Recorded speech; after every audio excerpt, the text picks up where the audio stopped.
Lizzie présente Le sourire contagieux des croissants au beurre de Camille Andrea, lu par Cyril Romoli, avec la participation de Jessica Monceau.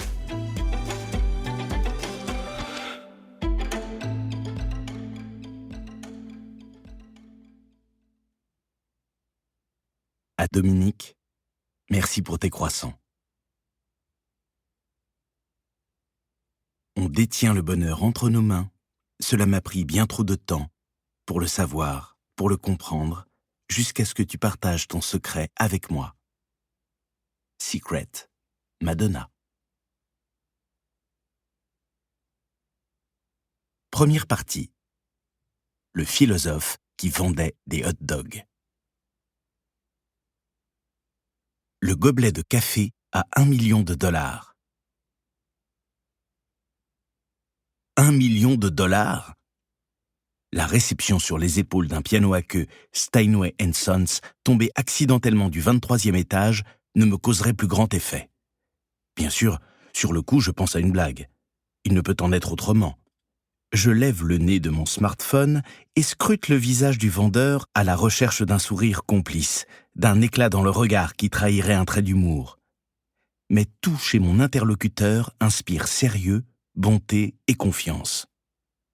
C'est un très vieux bonhomme, de type hispanique, aux yeux plissés et à la peau sombre ratatinée comme une prune brûlée par un soleil que l'on ne trouve pas sous ces latitudes. $1 million? Je répète, stupéfait. $1 million pour un simple gobelet de café?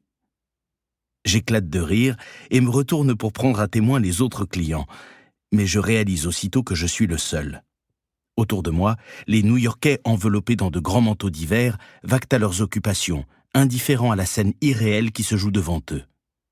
C'est pourtant difficile de ne pas nous voir. Le chariot est installé en plein milieu du trottoir, et le vieux est assis sur une chaise de camping, à ses aises, ne semblant même pas se rendre compte qu'il force les passants à le contourner, ou s'il s'en aperçoit, ne se souciant guère de la gêne occasionnée. « Tu m'as l'air d'être un homme intelligent. Tu ne paierais pas autant pour un simple gobelet de café, pas vrai ?» relève le marchand sur un ton calme et posé. « Par contre, pour le café qui va changer ta vie ?» Il esquisse un grand sourire d'autosatisfaction qui dévoile, l'espace de quelques secondes, l'unique dent qu'il possède. On peut dire qu'il a une haute opinion de son café. J'aime cela. J'aime les gens culottés et qui croient en ce qu'ils vendent. Je parle en connaissance de cause. Je crois tout autant en mes croissants surgelés, bien plus qu'à la paix au Proche-Orient ou au plan d'action sociale du Parti républicain. Je regarde de tous les côtés à la recherche d'une caméra dissimulée dans une camionnette de plombier à verre fumé. Je m'attends à ce qu'une équipe de cadreurs canadiens surgisse d'un moment à l'autre, sourire aux lèvres, en me pointant d'un doigt moqueur. On m'avouerait alors que toute la scène a été filmée pour un programme de télévision à la mode dont je suis devenu, à mon insu, la vedette. C'est pour quelle chaîne ? L'homme reste impassible. Nous nous dévisageons en silence, l'un en face de l'autre, comme deux cow-boys en duel qui se jaugeraient du regard, prêts à dégainer. Quelques secondes plus tard, aucune équipe n'étant apparue, je décide de dégainer le premier. « Ok, vous êtes sérieux ?» dis-je, en me demandant si la réalité n'est pas plus absurde encore que cette histoire de caméra cachée. « Très bien. Vous êtes quoi ? Une sorte de 10 heures de bonne aventure ? Vous lisez l'avenir dans les capsules de Nespresso ? Je te l'ai dit.